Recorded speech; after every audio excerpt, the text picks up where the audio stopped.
Vous êtes nombreux à me demander comment ouvrir un autre type de fichier sur Excel, que ce soit un fichier donc PDF, MP3, vidéo, etc. Je vais vous montrer comment il est possible de faire cela. Je vous propose de faire cela avec un petit file manager ou un petit gestionnaire de fichiers. Le but c'est d'ajouter un fichier, de pouvoir l'ouvrir et puis bien sûr rechercher le fichier qu'on a donc ajouté. Alors, comment on va faire ça? Donc ici, on a donc notre petit file manager. On a sa petite base de données, vraiment toute simple. J'ai pas trop élargi, j'ai gardé ça, c'est simple et facile à réaliser. Cela veut dire qu'ici, on a donc dans notre base de données, on a le nom d'un fichier avec son extension et on a donc le lien donc où se trouve notre fichier. Si je veux ajouter un fichier dedans, tout ce qu'il suffit de faire, c'est de venir dans rechercher. Je prends un fichier qui m'intéresse, donc celui-là je l'ai pas encore, je fais OK. Il est là, on va l'ajouter, donc je fais ajouter. Désormais, il est ajouté à ma base de données. Maintenant ici, on a une liste, donc une liste déroulante, et on choisit donc un fichier qu'on veut. Je fais celui-là que je viens d'ajouter, je fais ouvrir, et on a une musique qui joue en arrière-plan. Donc le fichier, il s'ouvre. Ceci est pratique pour ouvrir donc plusieurs types de fichiers, comme j'ai expliqué au début. Donc je fais une facture, j'ouvre la facture, il me demande oui, je confirme, et on a donc la facture qui est ici qui apparaît. Il est même possible de lancer un jeu vidéo à partir d'ici. Donc là, j'ai installé un jeu qui s'appelle World of Warcraft, pour ceux qui ne connaissent pas.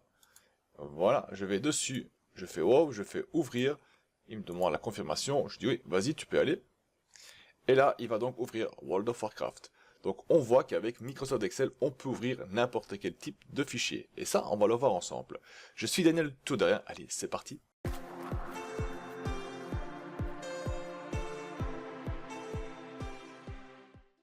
Et donc nous allons commencer notre petit cours en créant donc notre base de données. Donc j'ai créé une nouvelle page ici. Je vais me positionner quelque part en H5. Je vais donc placer ma base de données ici. Donc le premier sera donc le nom du fichier qu'on va placer. Et le second sera donc le lien du fichier. Voilà. Notre base de données est prête. Donc on va prendre ceci. On fait insérer un tableau. Mon tableau comporte des en-têtes. Oui. On va lui donner une couleur comme ceci. On va les agrandir un tout petit peu quand même. Donner quand même une bonne taille. Voilà, voilà. Et maintenant, ici au-dessus, on va donc ajouter que je veux donc un nom de fichier. Donc ici, on va faire indiquer le nom du fichier quand on recherche un fichier ou quand on ajoute un nouveau fichier, vu qu'il affiche le nom ici dedans. Et là, on va placer donc le lien. Donc la même chose que notre base de données qui est ici. On reprend ceci, on va mettre ça en blanc, sur un fond noir. Voilà. On va faire un petit clic droit, on va mettre un format. Dans la bordure, on prend la couleur blanche et on va mettre une ligne blanche entre les deux. Donc là, on voit qu'il est en bleu, hein, donc on voit qu'il a été sélectionné, on fait OK. Et on a donc une ligne blanche. Ici, on vient, hop, on met une bordure comme ceci. Et voilà, plus ou moins, notre base de données est quasiment prête. Je vais mettre ça en gras encore. Ainsi que le titre ici aussi, au milieu, est gras. Voilà. On va se positionner désormais donc dans la cellule H6, donc dans notre tableau H6, et nous allons donc nommer cela, donc on va nommer nom fichier tout simplement, donc on va faire nom fichier. Voilà, ainsi on vient ici dedans, dans notre zone de recherche, donc le nom du fichier, on va créer donc une liste déroulante, on va dans données, on va dans validation des données, on vient ici, on va créer une liste, et on appelle donc nom fichier, entrée. Désormais, donc, si je place quelque chose ici dedans, on va le retrouver ici aussi. Hop. On va faire autre chose, on va quand même agrandir le tout à 14. Voilà, c'est plus lisible encore. Et il ne reste plus que 3 choses à faire, c'est de créer nos petits boutons sur le côté. Hein. Bon, soit on va dans développeur et on donc crée des boutons ici dedans, soit on va le faire autrement. Je viens ici, je prends des formes, je vais prendre des rectangles, je vais créer 3 rectangle, donc après le premier rectangle que je vais créer, je vais mettre donc mettre un texte dedans, donc je vais faire ajouter, voilà, on va le mettre au milieu, bien au milieu, voilà, on va le mettre plus grand aussi, 14, on va mettre en gras, on va mettre un couleur blanche, et le fond, on va le mettre en noir. On va lui donner aussi un petit, oh, on joue les bordures, ça je veux pas, on va l'enlever les bordures, donc aucune bordure.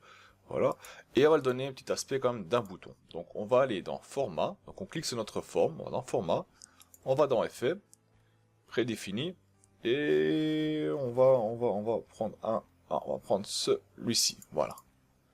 Ça donne un peu un petit style bouton, ça donne un peu de couleurs différentes, un peu plus clair au-dessus.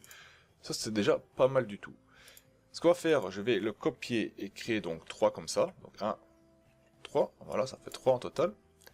On va les placer bien proprement en dessous de l'autre. On va les sélectionner. On va aligner et on va faire en sorte qu'ils soient au centre, tous les 3. Et on va donc changer donc le titre ici, celui-là c'est donc ouvrir. Ouvrir un fichier et celui-là sera donc recherché. Je peux marquer simplement chercher. Voilà, voilà. On va les sélectionner tous les 3. On va clic droit et on va les grouper. Ainsi on peut laisser les bouger comme on veut. Et on va faire quelque chose, on va faire un clic droit encore, format et forme. Oups, voilà, il est bien là. On vient ici dans le dernier, on va dans propriétés et on fait ne pas déplacer ou dimensionner avec les cellules. C'est-à-dire que plus tard, hein, on va un peu bouger tous nos cellules, on voit que cela reste en place, c'est ce que je veux avoir aussi.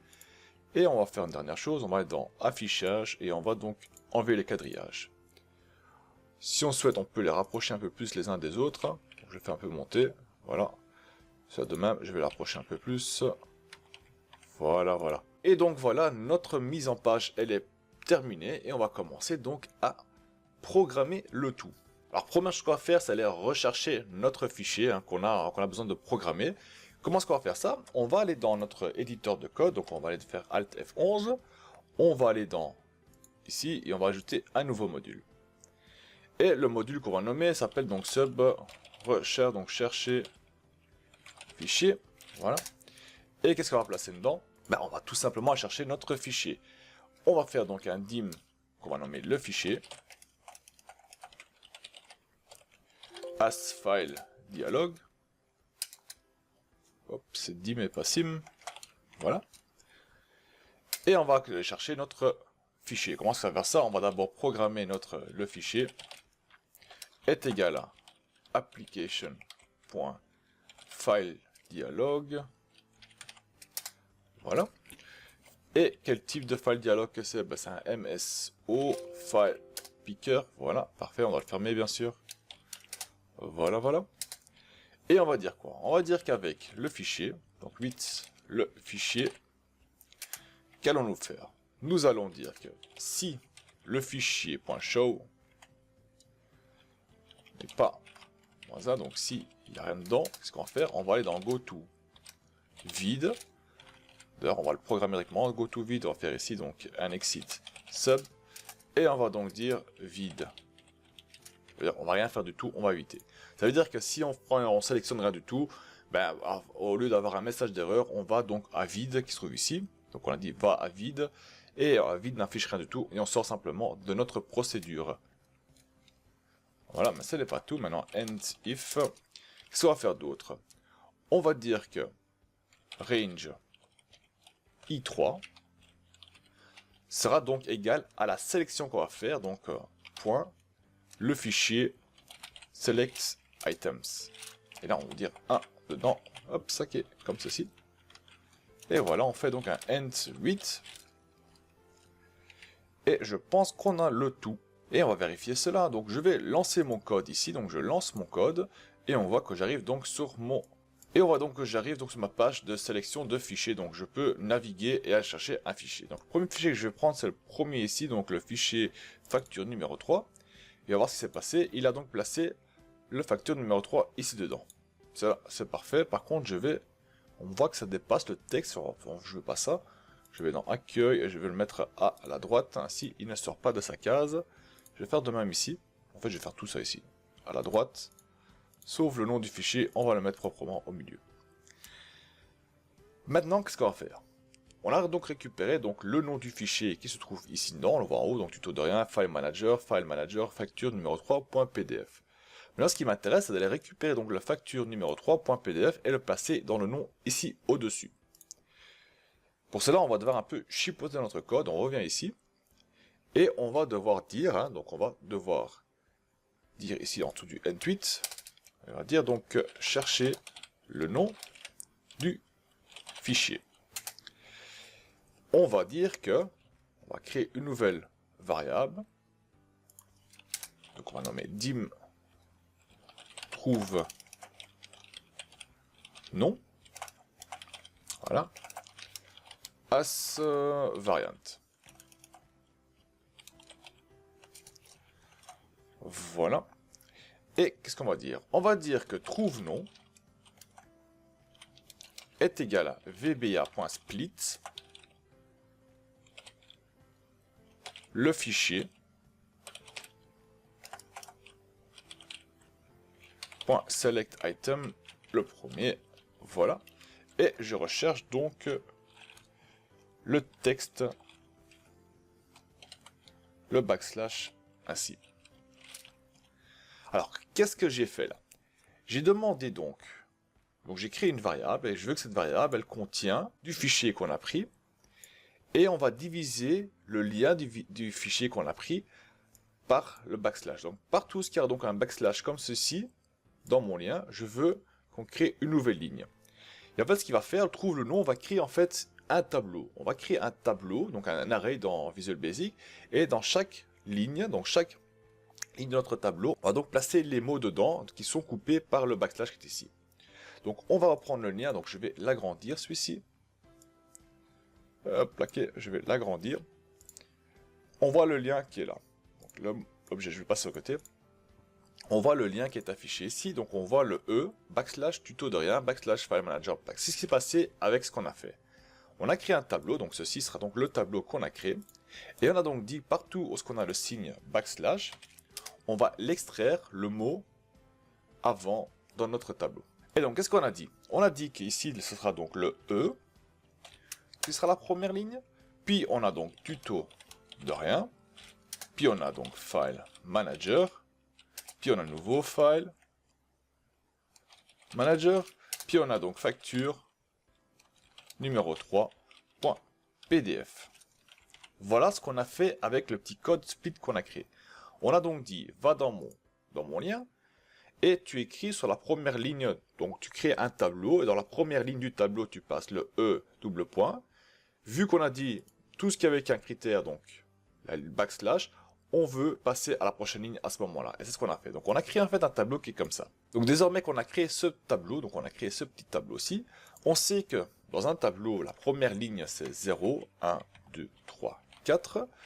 Et donc maintenant, je vais faire un exemple, on va refaire la même chose ici. Maintenant, je vais reprendre cet exemple-ci, et je vais demander qu'il m'affiche donc le tuto de rien qui se trouve donc sur la première ligne. Donc on revient dans notre code ici, et on va simplement dire, on va faire un message box, et qui va donc trouve nom, on va dire où ça, on va dire la première ligne. Voilà ce qu'on va demander de faire.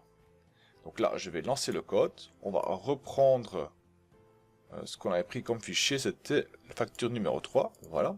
Je fais OK, et j'obtiens tuto de rien, vu qu'il a été chercher la première ligne. Maintenant, ce qui nous intéresse, bien sûr, de récupérer la quatrième ligne. Donc, soit je prends ça, je change en 4, je lance le code, on prend la facture numéro 3, je fais OK, et on obtient donc facture numéro 3. Et cette information, j'aimerais donc le placer ici dedans dans le I2. Le problème qu'on a, c'est que ça se peut qu'on va chercher un dossier ailleurs. Et que donc, au lieu d'avoir ce qu'on a ici, ça se peut qu'il y a ici entre, peut-être encore des autres entrées. Ça se peut que c'est ici encore, je sais pas moi, dossier PDF, les factures, et ainsi de suite. Donc il ne se trouve pas à la 4e place, mais il se trouve à la 6e place. Comment est-ce qu'on peut être sûr de chaque fois récupérer la dernière ligne? Pour ça, on va devoir utiliser une autre fonction qui va dire au code qu'il faut prendre impérativement la dernière ligne du tableau. Et ce code, c'est là, donc le code qui fait ça, ça s'appelle ubound. Et le code ubound permet donc d'aller chercher la dernière entrée dans un tableau. Comment est-ce qu'on va faire ça? On vient donc ici, nouveau, et on va enlever ça, on n'a pas besoin de ça. Et on vient ici. Et on va dire que dans range i2, c'est ce qu'on veut placer, donc le titre de notre fichier, est égal à trouve nom, donc le nom qu'il a trouvé, donc il a créé le tableau avec chaque ligne correspond donc à un mot, qui est séparé donc par le backslash qui est ici. Donc trouve nom, on ouvre et on va dire ubound trouve nom. On ferme deux fois. Et désormais, hein, on a dit au code avec ubound d'aller dans notre tableau trouve nom, d'aller récupérer la dernière entrée de la dernière ligne de notre tableau trouve nom. Et on va voir si ça va fonctionner. Donc je vais venir ici, je vais choisir nouveau facture 3, je reviens ici et on voit qu'il a pris facture numéro 3. Donc cela fonctionne parfaitement. Je vais ouvrir un autre fichier ailleurs, beaucoup plus loin dans la source même. Donc je vais lancer le code, je vais aller très très loin, je vais aller, je pense dans le C, Program File, tout en bas, donc le jeu World of Warcraft ici, donc il est vraiment beaucoup plus loin. On a déjà 0, donc si je prends le lien ici, on voit déjà 0, 1, 2, et il est là, 3, je l'ouvre, et on voit donc qu'il a pris World of Warcraft. Ici on a beaucoup moins, on n'a pas plus, on a moins, donc on a 0, 1, 2, 3 et pas 4. Donc là, il a été chercher le wow.exe complètement à la fin. Donc désormais, on a vu comment donc rechercher un fichier, comment prendre le lien du fichier et comment extraire la dernière partie de notre fichier aussi et l'utiliser comme le nom du fichier. Très important. Désormais, ce qu'on va faire, c'est tout simplement, on a nos informations, il ne nous reste plus qu'à placer nos informations donc dans la base de données. Vraiment, vraiment tout basique, tout bête quoi. On va venir ici, hein, on a déjà vu ça plusieurs fois dans les cours, donc on sait comment faire. On va créer un nouveau module, donc je vais remonter. Voilà, je vais créer un nouveau module ici, que je vais nommer donc sub placé dans DB. Voilà, donc on va passer dans la base de données. Je vais déclarer d'office, il y a deux variables, donc dim dl as long et dim ligne as long aussi. Et qu'est-ce qu'on va faire en premier? On va contrôler s'il y a quelque chose ici et s'il y a quelque chose là. Ça c'est important. Si c'est vide, ça sert à rien de continuer. C'est qu'on n'a pas un titre, on va pas pouvoir rechercher l'autre lien. Et si on n'a pas de lien, on va pas pouvoir ouvrir un fichier non plus et ça ne sert à rien. Donc on va dire que if range i2 est égal à empty. Ent n'est pas empty, donc n'est pas vide, et range i3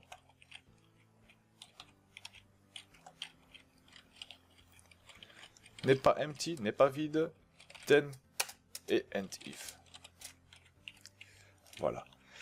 Voilà ce qu'on va faire. Là, on a contrôlé, donc si le range i1 et i3 ne sont pas vides, alors on va exécuter notre code. Sinon, on fait rien du tout. Hein. On reste sur ce qu'on est et on fait rien du tout. Maintenant qu'on a ça, j'aimerais bien que le code va vérifier si j'ai des doublons, oui ou non. Si j'ai déjà un fichier qui existe, donc le même fichier qui existe, donc wow.exe, ça ne m'intéresse pas, je veux avoir un fichier que je n'ai pas encore. Alors ici, on a deux méthodes, soit on va rechercher sur le nom du fichier, soit on va rechercher sur le lien du fichier. Pour faire simple, je vais faire une recherche sur le lien, sur le nom du fichier, donc je vais venir ici, et je vais dire donc, on va créer pour ça une boucle for, hein, donc je vais dire qui est quand même éviter les doublons. Et on va faire quoi? On va faire for ligne est égal à 6 to range, si je me trompe pas, c'est le h5, oui c'est bien ça, donc je vais venir ici, h5, .ent xl down, .row, voilà. Donc ce qu'on a fait, on est venu ici et on a fait donc un contrôle flèche du bas pour arriver ici, donc ici qu'on est en bas, voilà. Et qu'est-ce qu'on va faire? On va faire un contrôle. On va faire que if range h et ligne est égal à range i2 10. Qu'est-ce qu'on va faire alors? On va faire un message box et on va simplement dire hein, le fichier existe déjà. On ferme et on exit le tout. On sort de la boucle terminée, on sort complètement la procédure, on ne fait rien. Et sinon je fais end if terminé. Pas oublier de faire next ligne aussi, sinon on va pas faire la boucle. Et donc ici on a fait quoi? On a dit que si ce nom se trouve que par ici, on va dire que non, le fichier est déjà présent, il ne faut pas le rajouter, on va pas faire de doublons. Et on sort de la procédure, terminé. Par contre, désormais, hein, si le fichier n'existe pas dans notre base de données, on va vouloir l'ajouter. Mais encore avant de l'ajouter, on va contrôler hein, s'il s'agit d'une nouvelle entrée dans notre base de données. Donc si on a une base de données bien fraîche, toute nouvelle, ou si la base de données contient déjà des informations, alors on va ajouter une nouvelle ligne et se diriger sur cette nouvelle ligne, bien sûr. Donc, quand on va faire ça, on vient ici. Hop. On vient donc ici. On va agrandir plus haut, voilà.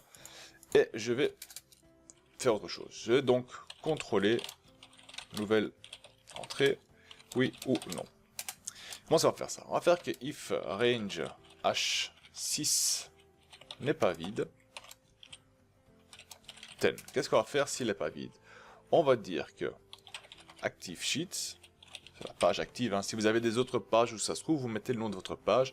Là, je mets un active sheet parce qu'elle soit page qu'on a active pour l'instant. Point list objects 1, vu que j'ai un seul objet uniquement, list rows. Point add, on va ajouter donc une ligne sur notre tableau. Et je vais dire que dl est égal à range h5 .ent xldown .row, hop, et on ajoute encore plus 1. Voilà, voilà. Sinon, on va dire que dl est égal à 6. Ent if. Voilà comment on fait notre contrôle. Donc, si celui-ci est vide, eh ben, tout ce qu'on va faire, rien du tout, on va pas ajouter de ligne. Par contre, si elle n'est pas vide, on va rajouter une ligne dedans et on va aller jusqu'à la dernière ligne. Voilà à quoi ça sert ce code qu'on vient d'écrire. Ben, dorénavant, il ne reste plus qu'une chose à faire, et donc c'est de placer le tout dans notre tableau, d'effacer ceci, et c'est tout. Et cela, on va le faire comment? Ben, on vient ici, donc après le end if, et on va faire donc range h et dl est égal à range i2, qui contient donc le titre, on peut marquer titre hein, du fichier,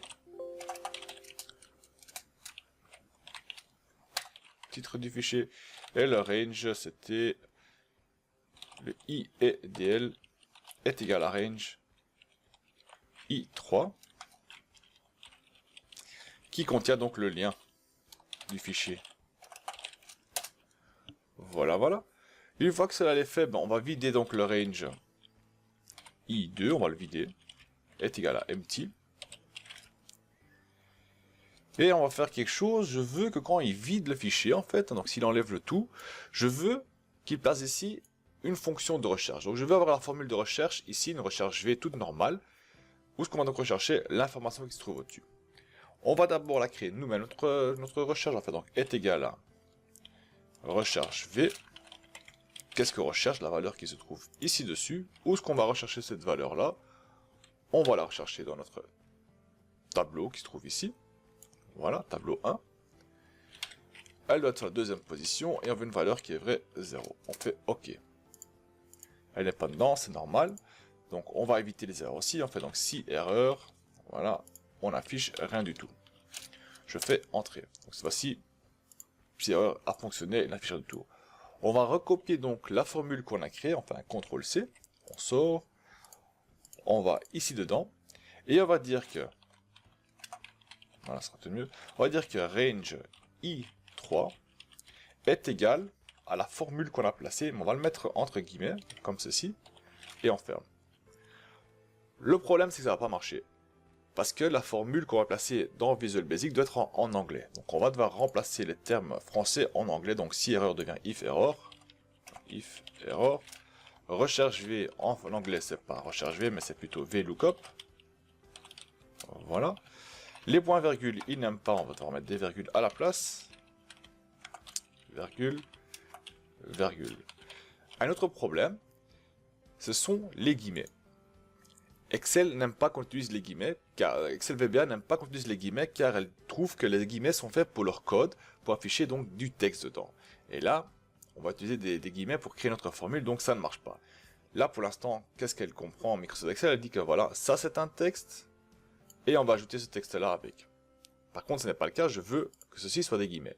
Donc on va utiliser des caractères de codage Microsoft, ou Windows même, pour faire afficher des guillemets dedans. Qu'est-ce qu'on va faire? Donc on place, hop, on va mettre une espace, entre plusieurs espaces même, et on va faire et de concaténer, et on va dire qu'on va ajouter donc un caractère 34 qui va dire des guillemets en fait. On refait nouveau concaténer, on fait caractère 34, Voilà, on fait concaténer, on va rapprocher de nouveau l'autre. Et cette fois-ci, on va dire au code que ceux-ci sont des guillemets qu'on veut placer. Ben, je pense qu'il ne reste plus qu'une chose à faire, c'est d'aller tester cela. Donc je vais venir ici. Hop, on va donc rechercher de nouveau un fichier. Ça ne va pas le faire.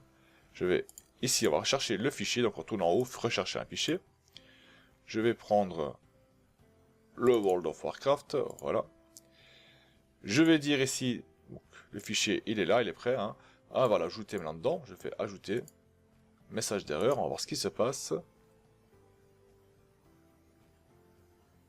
Ah, ici, oui, donc. C'est une virgule et pas un point virgule.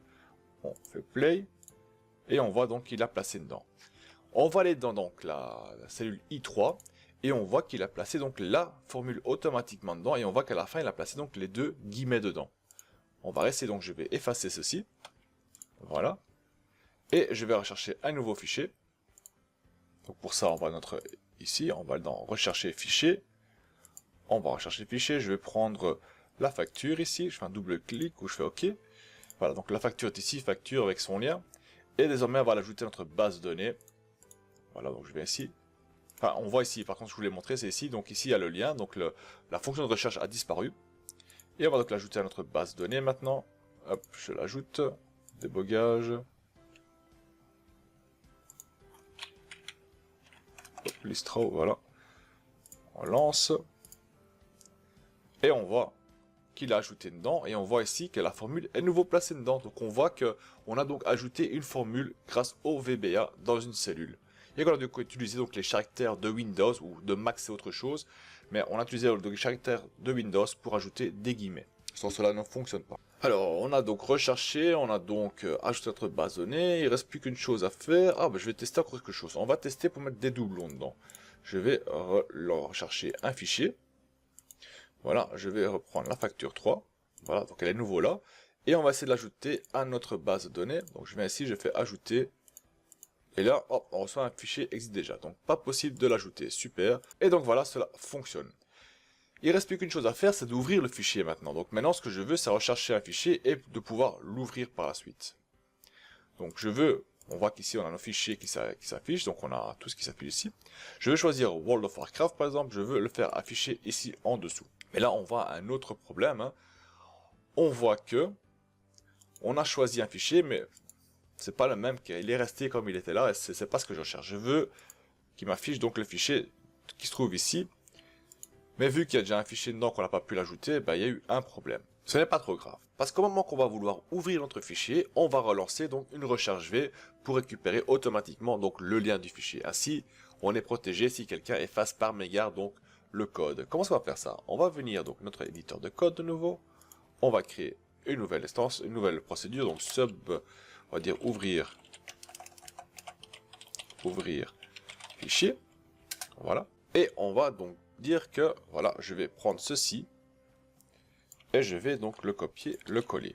Donc quoi qu'il arrive, hein, au moment qu'on va rechercher un fichier, on va d'abord placer le CTRL V pour rechercher le fichier, donc le lien du fichier, et puis on va exécuter le reste. On va dire que active workbook.follow hyperlink, donc là on va aller rechercher notre fichier, adresse, quelle adresse elle aura?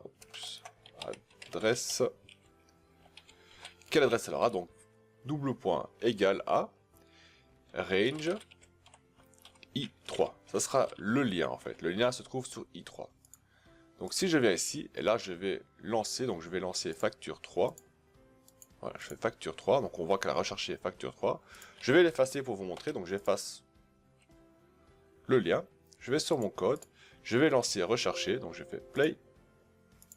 Ah, il y a une erreur. Ouais, j'ai mis le E en trop.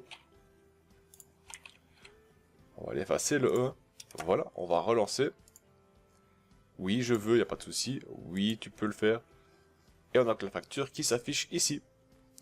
Donc là, on a vu comment vraiment lancer le fichier. Par contre, vous avez dû remarquer qu'au moment que j'ai voulu l'ouvrir, donc je relance de nouveau le code. Donc je vais ici, je lance le code de nouveau. On a un premier message d'erreur, donc un message d'alerte qui s'affiche. Quelque chose que j'aime pas, que je vais faire partir. Donc ça, comment est-ce que je vais faire? Je vais dans mon code. Je vais venir ici et je vais simplement dire que application.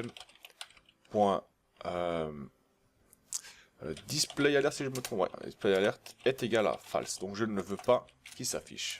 Voilà. Donc désormais, on va réessayer. Je vais relancer le code ici.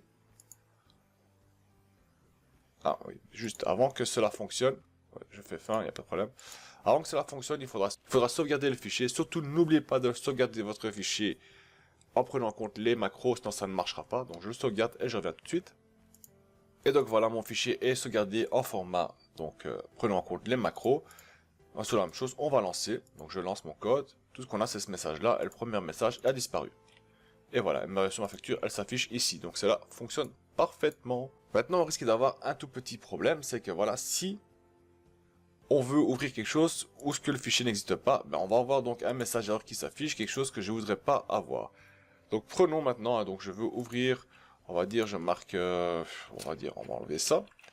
Et on va marquer, voilà. C'est vrai que ça va pas. Ah bah ici, je vais rajouter un, je fais n'importe quoi dedans. Je vais rechercher n'importe quoi dedans. Et il n'a donc pas de lien. Donc il n'a pas aucun fichier, donc il n'a aucun lien pour ouvrir un fichier. Je vais l'ouvrir. On va avoir un message d'erreur qui va s'afficher. On voit ici donc débogage, impossible d'ouvrir le fichier spécifié vu qu'il n'existe pas. Donc ça, on va devoir résoudre et faire en sorte que si quelqu'un fait une bêtise et veut ouvrir quelque chose, qu'on n'a pas le code VBA qui s'affiche, hein, mais qu'on fasse simplement rien du tout. On vient ici, on fait simplement on error, résume, next, et désormais l'erreur ne s'affichera pas. Donc si je lance le code, on voit, il n'y a rien qui se passe, c'est comme si rien ne se passe, mais le fichier ne s'ouvrira pas non plus vu qu'elle n'a pas de lien. Donc ça, on va l'effacer. Voilà, et celle-là aussi, on peut l'effacer. Bah, je pense pour terminer, tout ce qu'il nous reste à faire, c'est d'appliquer tout sur les boutons aussi sur le côté. Hein. Donc on va prendre nos boutons, hein, et on va faire un clic. Donc sélectionner vraiment le bon bouton, on fait un clic droit dedans. On fait donc affecter le macro. Ici, c'est ouvrir, non, placer dans la base de données le premier. Le deuxième, on va affecter une macro, c'est ouvrir un fichier. Et le dernier, bah, c'est rechercher un fichier. Donc on va ici, on fait affecter le macro, c'est chercher fichier. Et désormais, donc si je fais chercher fichier, on a donc ça qui s'ouvre. Je vais ajouter celui-ci. Ok, je l'ajoute, il est là. Et je vais l'ajouter à la base de données. Ça fonctionne parfaitement. Je vais ouvrir un autre, je vais chercher un autre.